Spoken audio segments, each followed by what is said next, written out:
السلام عليكم ورحمة الله وبركاته. إن الحمد لله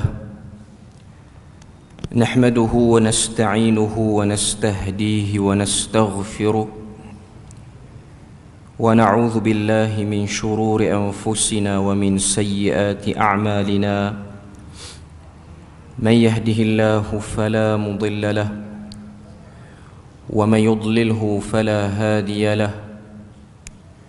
أشهد أن لا إله إلا الله وحده لا شريك له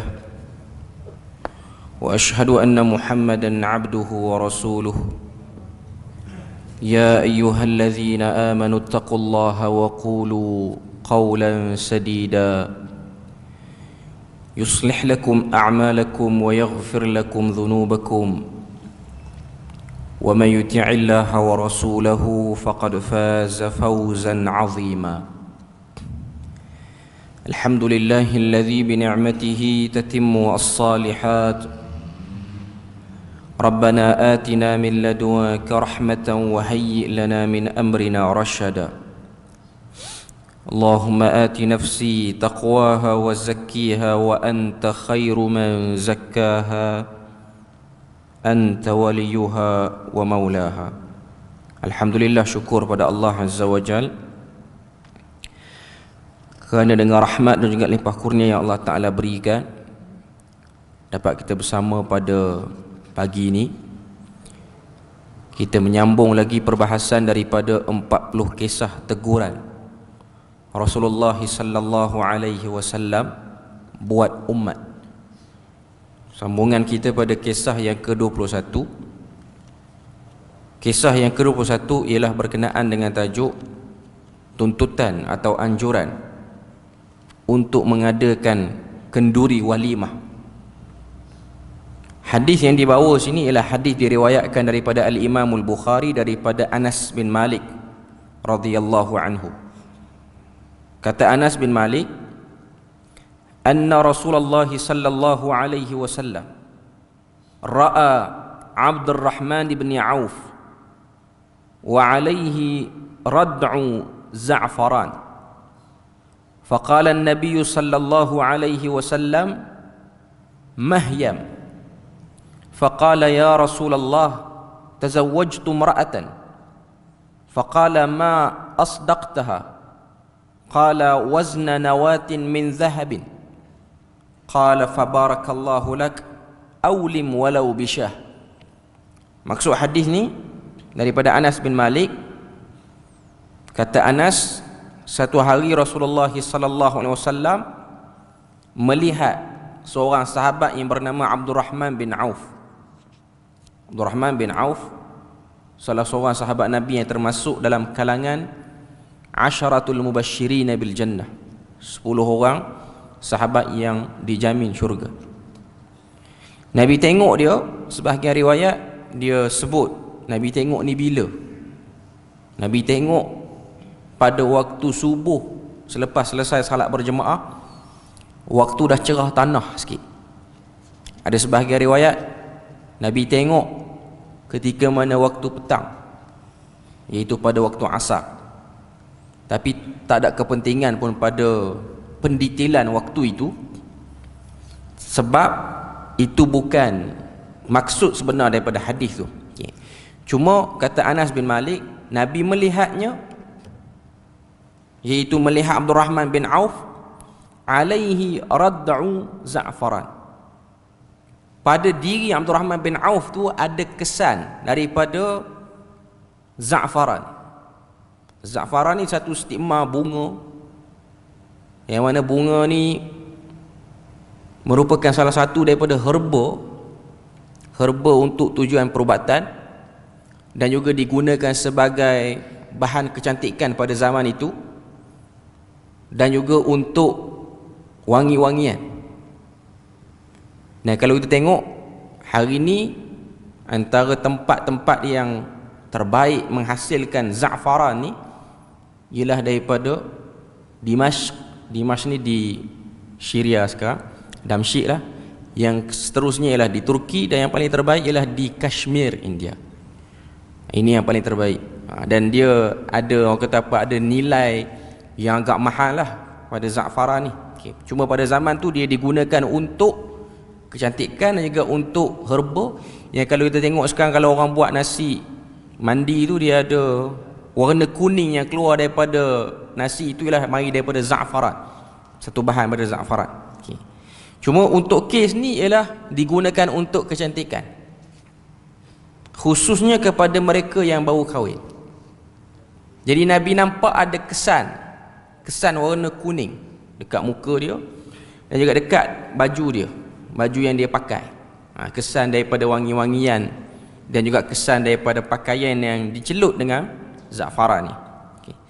Lalu Nabi pun tanya pada Abdurrahman bin Auf. Nabi tanya, Mahyam. Mahyam ni ialah satu perkataan yang dipertuturkan oleh masyarakat Arab, khususnya Quraisy, lahjah Quraisy, yang membawa maksud mahia kadang-kadang. Cuma dia sebut dengan laju dan cepat, mahyam, ataupun ma hadhil ayyam.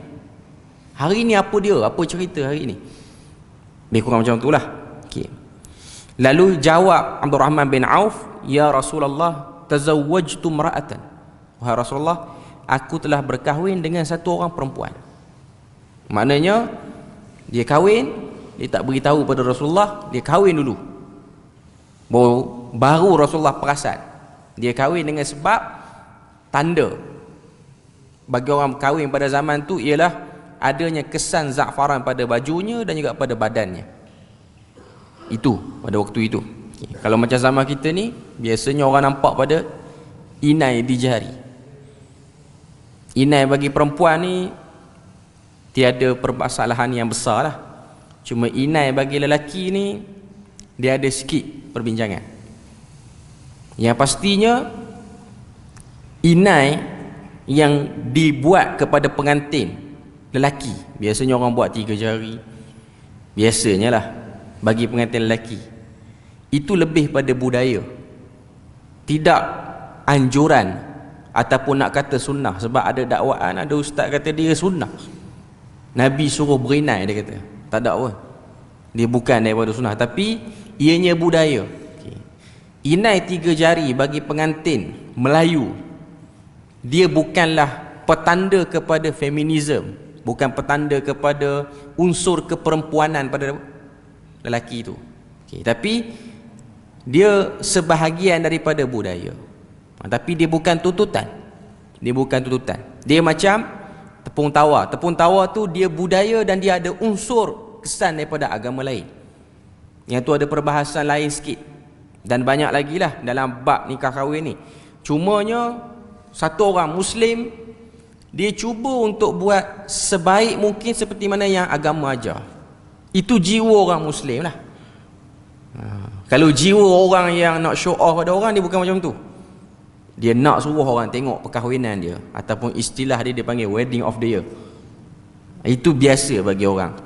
Dan dalam isu ni saya sebut sikit lah.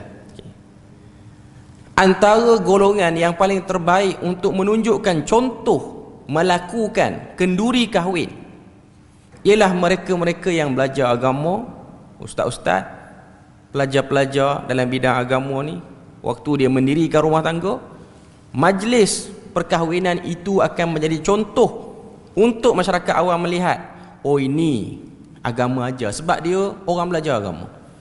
Sebab tu kita nak tengok waraknya satu orang ustaz tu waktu majlis perkahwinan dia, waktu dia muda lah. Tapi kalau dia hari itu pun lebih kurang macam pelakon-pelakon juga, tak warak lah dia gitu. Jadi ini benda yang dia kena jaga. Sebab saya ada kawan-kawan kita ya, waktu di Jordan dulu, jubah sekerat betis, lepas tu hari perkahwinan seluar bawah pada buku lali nak cecah lantai dah pun. Jadi dia jadi macam lain pula. Cuma nak katanya hari itulah menjadi penilaian bagi orang. Ini bab yang kita kena jagalah.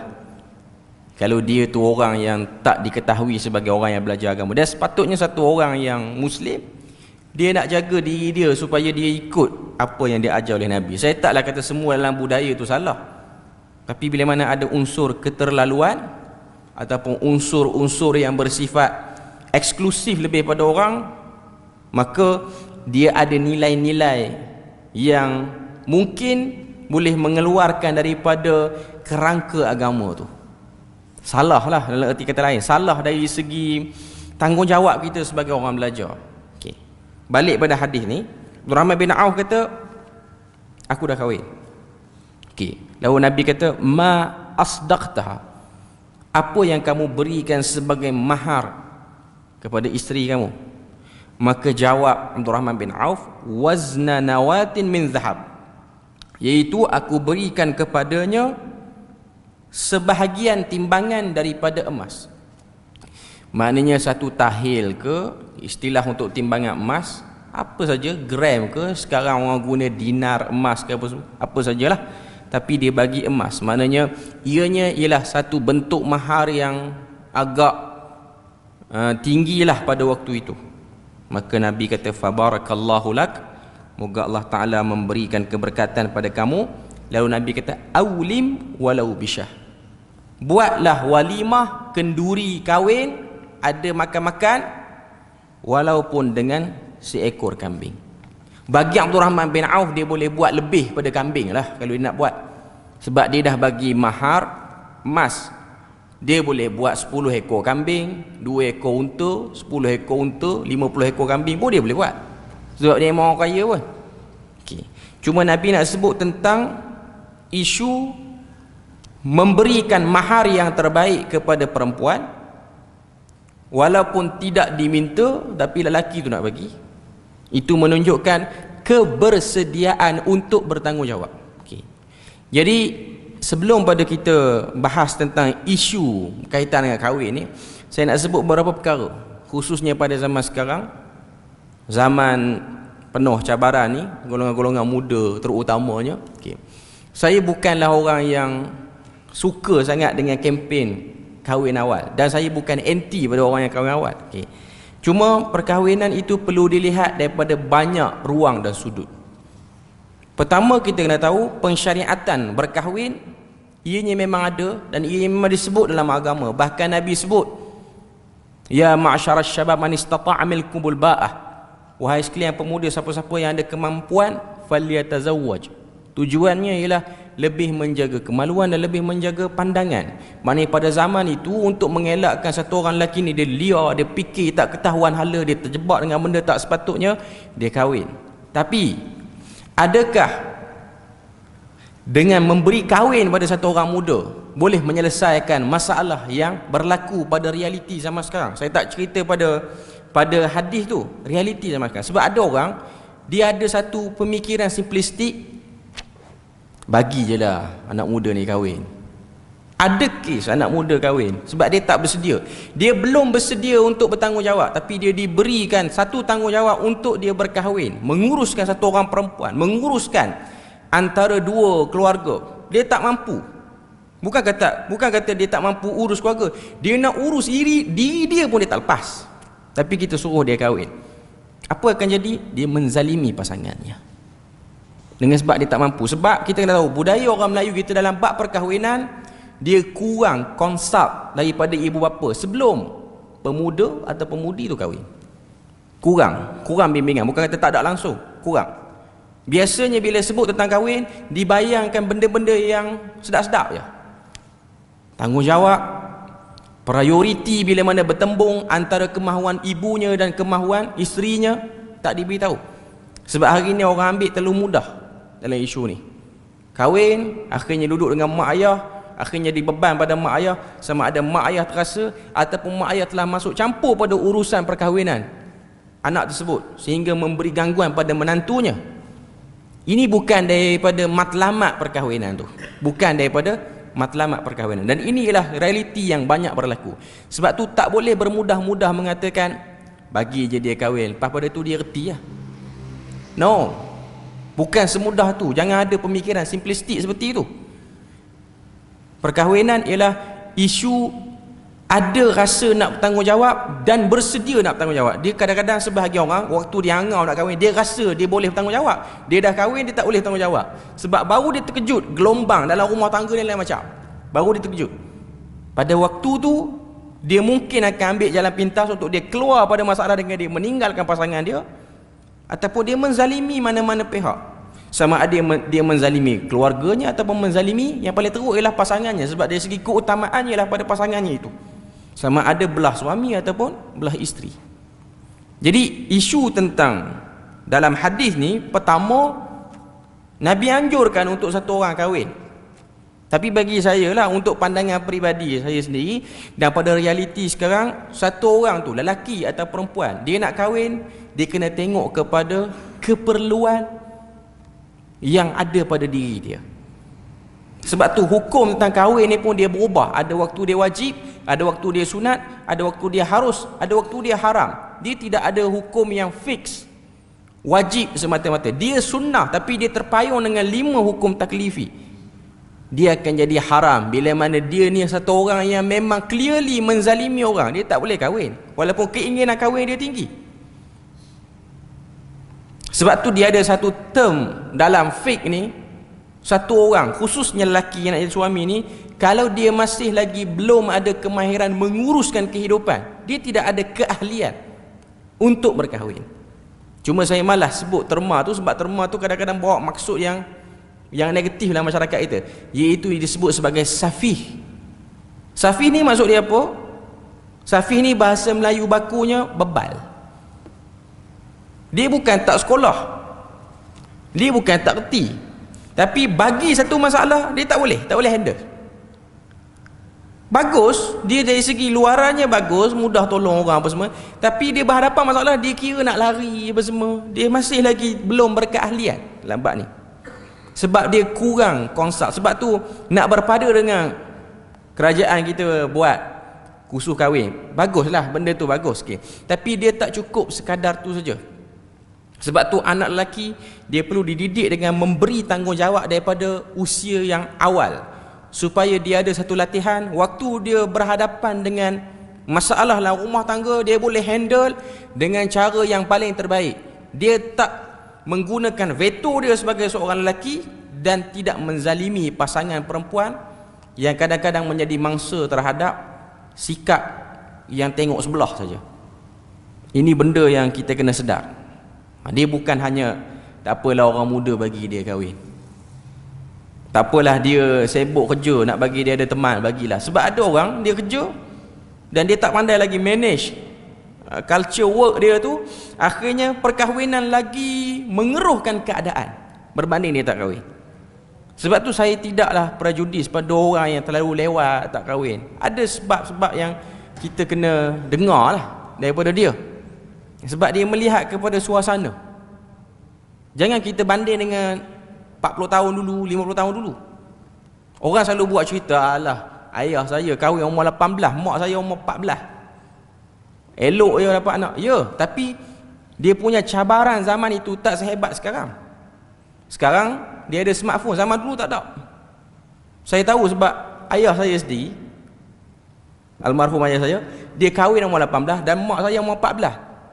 Baru lepas STPM, yang ni baru tingkatan 2. Bagi budaya sekarang, by reality tahun 2023 ni, nak bagi budak tingkatan 2 kahwin, make sense. Make sense dulu. Sekarang sukar. Tingkatan 6 pun tak reti lagi. Banyak benda dia tak reti. Bukan tak tingkatan 6, dia habis first degree pun banyak lagi. Sebab dia ada satu orientasi pemikiran masyarakat dunia keseluruhannya dan Malaysia khususnya, ada benda-benda yang diajar untuk dia kejar, tapi benda tu tak penting untuk diri dia pun, tapi dia ajar. Kena belajar ni, nanti boleh kerja yang macam ni. Itu ialah benda-benda yang berubah setiap zaman. Dulu laungan supaya belajar rajin-rajin, bagi cerdik untuk dapat position dalam jawatan-jawatan government, dulu tu laungan dulu. Laungan sekarang tak. Orang lebih selesa bekerja sebagai freelance, orang lebih selesa bekerja travel, mana-mana dia boleh pergi, di mana-mana negara dia ada peluang, ada tempat. Dia bukan hanya fikir negara dia je yang dia ada jawatan. Itu corak kehidupan yang dah semakin berubah. Dulu mungkin lah, dulu mungkin okay. Jadi ini kena ada relatable, kena ada hubung kait juga pada isu nak bagi satu orang tu kahwin. Cuma poin yang paling utama ialah kebersediaan untuk bertanggungjawab dan adanya persediaan untuk mengurus, bersedia untuk belajar. Tak ego, pandai urus ego. Tak dapat dinafikan satu orang lelaki dia ada keegoan dia, tapi macam mana dia nak urus ego dia. Satu orang perempuan dia ada sikap suka ikut emosi dia, tapi waktu dia kahwin dia kena belajar macam mana menguruskan emosi dia. Jadi ini dua benda yang saya nak highlight dulu sebelum pada kita masuk tentang isu walimah. Takut walimah je hebat, akhirnya berakhir dengan walimah tu je lah, lepas tu selesai. Okay, kita tengok dalam syarah apa dia kata. Hukum mengadakan walimah. Hukum asal walimatul urus, kenduri kahwin, hukumnya wajib dan diusahakan sesederhana mungkin. Maknanya indikator dia ialah dibuat dengan sederhana. Ini berdasarkan hadis yang disebutkan tadi, kerana hukum asal suruhan atau perintah adalah wajib sekadarnya. Kena buat tapi ikut kepada kemampuan, bukan ikut kepada realiti budaya kemampuan. Memang kalau kita buat sederhana, orang akan pandang perkahwinan kita ni lekeh. Kalau kita buat hebat, di hotel yang hebat, di tempat yang hebat, orang akan nampak hebat. Kita bagi liputan, kita siap ada ambil syarikat multimedia mana untuk buat video, drone lagi terbang ke atas untuk ambil video. Tak apalah, ikut kemampuan orang. Tapi ada beberapa benda yang kita perlu lihat. Rasulullah SAW memperingatkan orang yang mengadakan walimah agar tidak hanya mengundang orang kaya sahaja, tetapi hendaklah diundang juga kepada orang miskin. Ini tentang tata cara majlis itu. Kerana makanan yang dihidang untuk orang kaya sahaja adalah sejelik-jelik hidangan.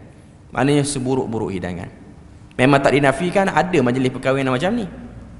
Dapat undangan majlis perkahwinan, kita tak boleh bawa orang. Kalau majlis kahwin orang kampung, pertama dia undang mulut ke mulut je. Ada orang yang sederhana, dia bagi invitation untuk majlis kahwin ni, letak dalam sampul surat bagi. Yang kaya sikit bagi orang kampung, dia sampul surat tu, dia punya kad kahwin tu wangi sikit lah, ada bau wangi sikit. Bagi orang-orang yang ternama, by name, ada nama, you tak boleh ajak siapa yang you rasa nak ajak pada waktu tu, tak boleh ajak. Sebab kita ada portion yang tersendiri. Bahkan ada setengah-setengah majlis kahwin, sebelum masuk dalam majlis nak makan kenduri tu, ada kaunter kat depan, dia dah tanya dah siap-siap. Ni bukan budaya Malaysia, budaya negara lain, tapi masih dalam lingkungan orang Melayu. Indonesia pun ada duk buat ni. Masuk tu ditanya, nak bagi berapa hadiah kepada pengantin ni. Dia tanya dah siap-siap. Tanya berapa dekat kaunter tu. Dia dah jadi macam Tiga Abdul punya style. Nama dah potong, sadik sigaraga, bagi suap sekali tak jalan, bagi dua kali baru ada nama balik. Okay, sebab kena suap untuk inviter tu, orang yang nak jemput, dengan hadiah kepada pembuat majlis tu. Nah, ini benda yang kita kena sedar dan benda yang kita kena tahulah. Okay, tapi buatlah sesederhana mungkin, tanpa ada birokrasi yang payah. Itu ialah nilai yang terbaik. Okay. Adab dan sunnah ketika mana menghadiri walimah. Hukum asal memenuhi undangan walimah adalah wajib. Bila mana kita dapat undangan perkahwinan, maka kita wajib menghadirinya. Apabila berdasarkan hadis riwayat Muslim, hadis itu maksud dia, apabila seseorang daripada kalian diundang makan, maka penuhilah undangan itu. Undangan ni bukan untuk walimah saja, apa-apa saja majlis, hatta makdubah. Makdubah ni ialah istilah yang digunakan oleh orang Arab untuk jamuan makan saja-saja, saja nak jamu orang makan, saja nak bagi, maknanya dia nak kongsi makanan. Apa saja jamuan, maka hendaklah kita penuhi undangan jamuan tersebut. Apabila dia tidak berpuasa, maka makanlah hidangan itu. Kalau dia tak puasa, dia makan. Tetapi jika sekiranya dia sedang berpuasa, hendaklah dia mendoakan untuk orang yang mengundangnya itu. Maknanya sekarang, contoh, sebelum pada fasa orang buka sekolah ni, cuti sekolah baru ni, banyak undangan majlis kahwin ni, kenduri ni, sehari sampai 5, 6. Kita boleh pilih untuk kita nak pergi tak nak pergi, tapi tak nak pergi kena bagi tahu pada orang yang buat majlis tu, saya tak boleh datang. Jangan insya-Allah nak bagi sedap hati je. Sebab ada orang dia guna sistem kaedah insya-Allah play safe. Tak nak bagi kawan tu terasa hati, sebut insya-Allah saya datang. Tak datang sebab sudah. Sebab dari segi hukum asal ni kita kena memenuhi undangan. Tapi ada juga majlis-majlis yang kita dah sampai, something majlis tu, kita tinggalkan majlis tu, kita tak perlu penuhi. Pertama, ada unsur ikhtilaf, percampuran antara lelaki perempuan yang jelas. Orang duk viral beberapa majlis perkahwinan, ada berjoget sakat, dah macam majlis bukan majlis orang Islam dah pun. Mana pengantin pun berjoget, dengan tok kadi dengan jubah-jubah tak sempat buang pun naik berjoget sekali.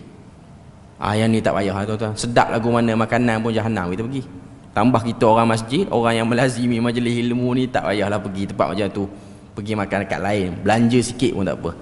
Dia kadang-kadang tempat macam tu dia tidak memberi apa-apa barakah. Tapi yang pastinya kalau dia ada pengasingan, kalau setakat bunyi-bunyi biasa tak ada masalah lagi. Tapi kalau dia joget sampai ada perempuan yang tak sepatutnya buat persembahan tu, tak sepatutnya kita menghadirinya. Kadang-kadang kita tak tahu, ataupun kita cepat-cepat beredar. Cuma penganjur orang yang buat majlis tu, dia kena tahulah benda-benda seperti ini ni. Dia kena sedar perkara-perkara seperti ini ni. Okay. Jika seseorang diundang walimah atau jamuan makan, maka dia tidak boleh mengajak orang lain yang tidak diundang oleh tuan rumah. Okay, itu etika dia. Mendoakan tuan rumah setelah selesai makan. Maka yang disunnahkan untuk diucapkan bila mana selesai kita makan, Allahumma ghfir lahum warhamhum wabarik lahum fima razaqtahum. Ini antara doa untuk satu-satu orang tu dia nak buat majlis kenduri, dia hadiri, maka dia doakan kebaikan kepada sahibul walimah, pemilik kepada kenduri tersebut. Okay. Cuma saya nak katanya majlis perkahwinan ni berbeza-beza mengikut bangsa, mengikut budaya dan negara. Masyarakat kita Melayu lebih kepada tarik kemah, orang kebanyakan, kita pun buat majlis. Ada orang dia buat di masjid, saya tak tahu di sini, tapi kalau di Perlis ni dia ada satu budaya, dia bersama dengan masjid. Maknanya orang datang salat Zuhur dan Asar tu, dia akan kenduri terus di situ. Ada orang dia buat di rumah dia, masing-masing punya pilihan lah. Cuma setiap bangsa dia ada.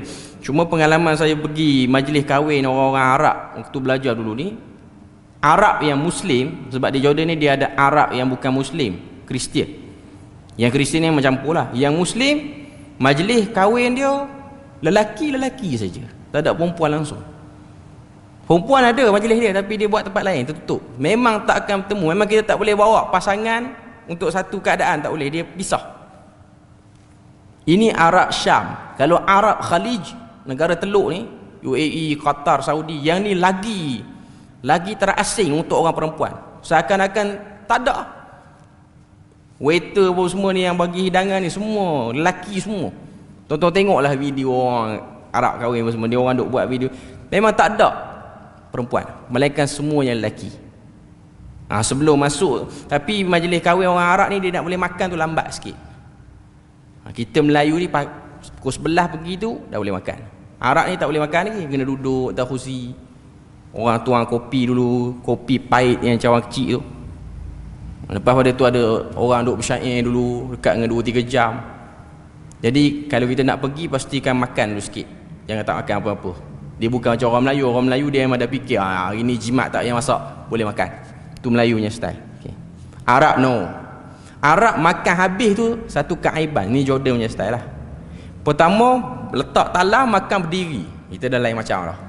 Sampai-sampai tu makan berdiri.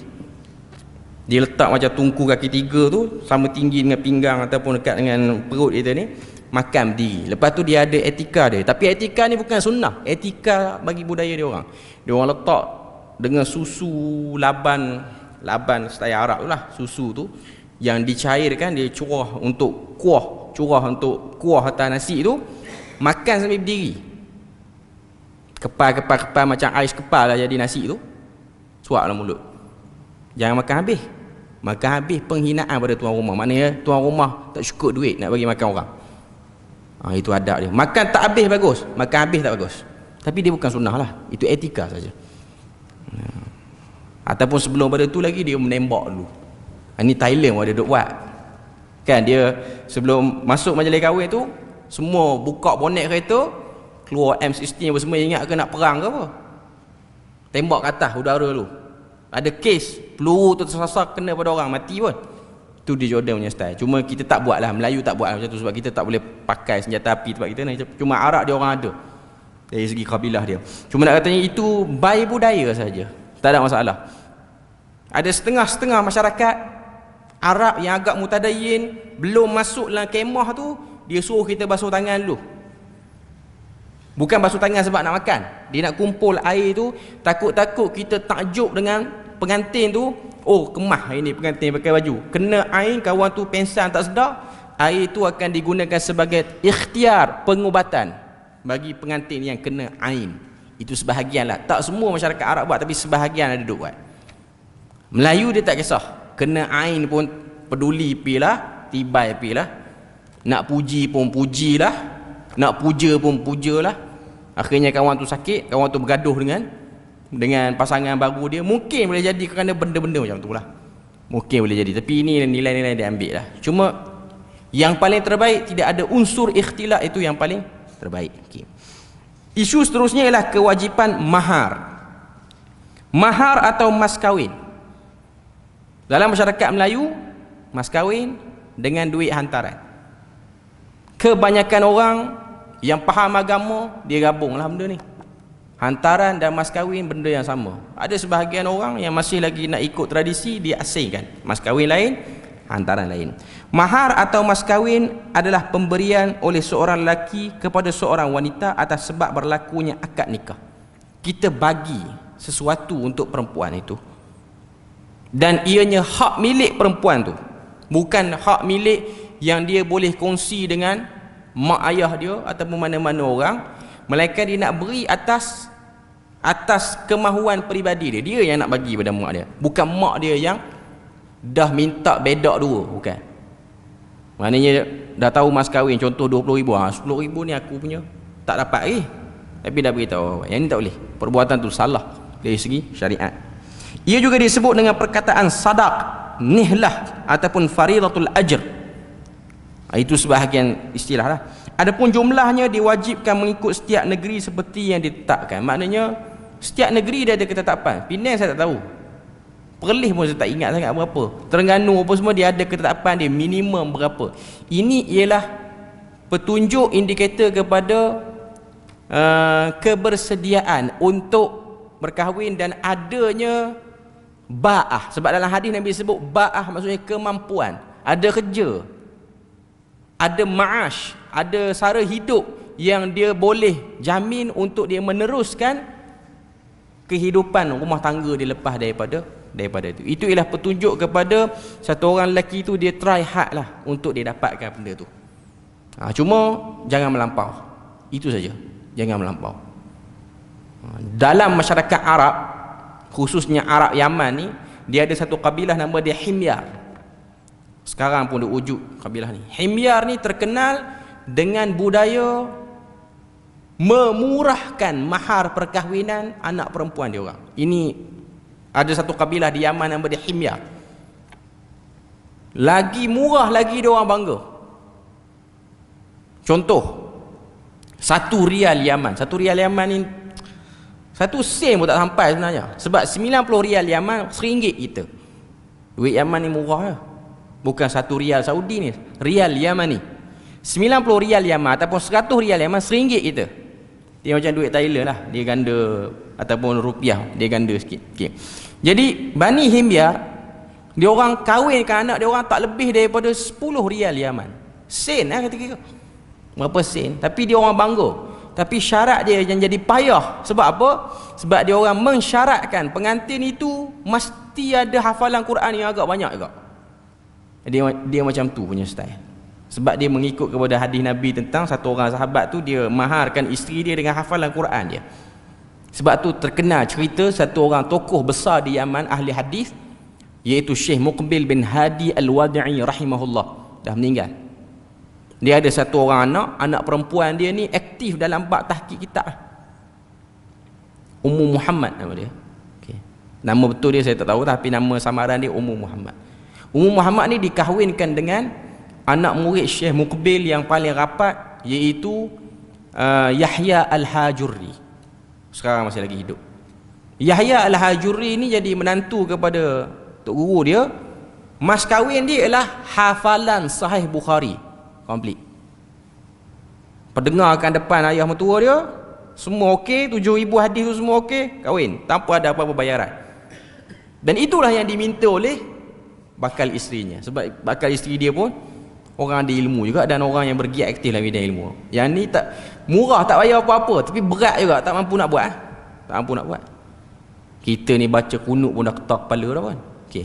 Cuma nak katanya, saya taklah kata baca kunut tu okey. Maknanya disoal dengan kunut dengan apa semua, saya tak setuju dengan benda tu. Tapi persyaratan seperti ni budaya kita tak buat lah. Budaya kita tak buat. Sebab apa? Sebab kita tak biasa dengan cara seperti itu. Cuma nak katanya, bagilah apa-apa mahar menunjukkan satu orang lelaki tu dia bersedia untuk bertanggungjawab. Okay. Jadi alhamdulillah kita dah selesai untuk hadis ni. Saya tak nak sambung hadis yang ke-22 sebab hadis yang ke-22 ni isu dia agak panjang. Kita sambung lepas raya lah, iaitu isu menceraikan isteri dalam keadaan haid. Ni isu cerai. Tadi dah kahwin, ni isu cerai pula. Jadi kita ikut turutan lah. Kita ikut turutan. Maknanya kahwin dulu, cerai ni kemudian sikit cerita. Saya teringat Profesor Dr. Khairul Anwar, ni ahli lajnah tashih Al-Quran di Malaysia sekarang, adik kepada Dr. Zulbakri. Baru ni dia ada datang Perlis. Dia memang pakar dalam bidang Quran dan dia memang duduk bawah Kementerian Dalam Negeri dalam bab percetakan Al-Quran. Dia kata awal tahun baru ni banyak agensi kerajaan panggil dia untuk buat seminar macam mana nak lupuskan Quran. Jadi dia macam tekilan, dia kata Quran tak baca lagi, kalut nak lupus lah. Quran baru sampai, Quran baru cetak ni, tak baca lagi, tapi dia kalut nak lupus dulu. Punya tak nak baca Quran. Okay. Panggil sebab macam mana bincang, kita nak bakar Quran ni. Bakar secara syar'i lah, sebab Quran tu dah buruk. Tanya pernah baca? Tak pernah baca, tahu-tahu dah buruk dah pun. Punya teruk lah sebab nak ganti cetakan Quran tu dah mungkin dimakan anak-anak apa semua. Cuma nak katanya itu tak ikut turutan. Buatlah seminar macam mana nak baca Quran dulu. Ujung tahun baru lupus. Ni awal-awal tahun dah bedah nak lupus dah.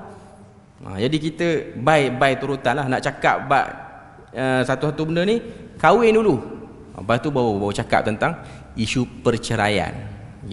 Cuma yang ni dia agak panjang sebab dia ada beberapa isu-isu teknikal yang perlu. Walaupun dalam buku ni pendek je, tapi saya nak sebut banyak benda juga untuk isu talak dan bagaimana kepelbagaian pengurusannya di negara kita. Sebab di negara kita ni dia ada akta berbeza setiap negeri dan akta berbeza juga pada bab kahwin dan cerainya.